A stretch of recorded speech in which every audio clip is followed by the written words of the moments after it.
Bonjour à tous, un petit point actu concernant la discrimination Valtou.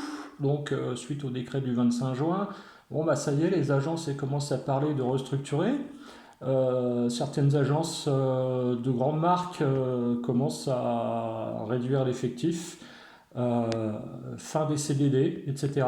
Donc ça c'était annoncé, hein, personne n'y a cru. On attend le dernier semestre, pardon, m'a-t-on dit du côté de certaines directions. On attend le dernier semestre pour voir ce qui passe. En fait, bah voilà, hein, ça passe. En fait, c'est les gens qui passent. C'est pas le décret.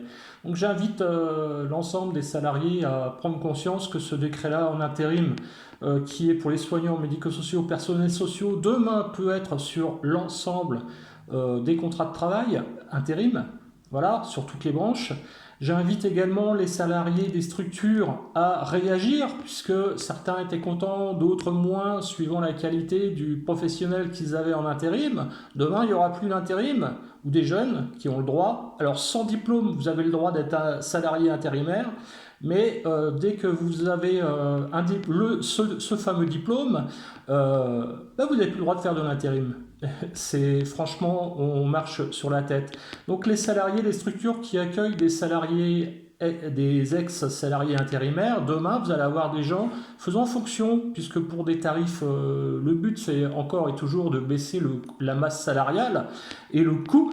Donc le coût il va être moindre, donc vous aurez des gens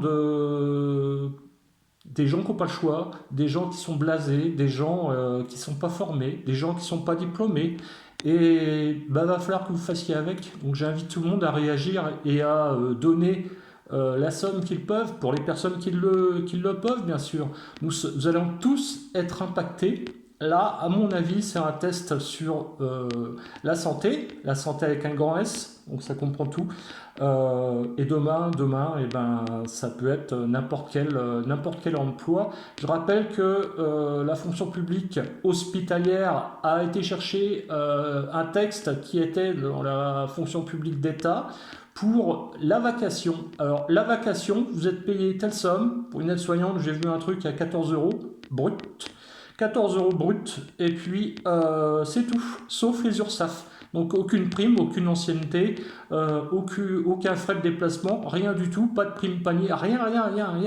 Et juste les URSAF, parce que, et encore, s'ils disent bien, vous voyez, on paye les URSAF, hein, ben, en fait, ils n'ont pas le choix parce que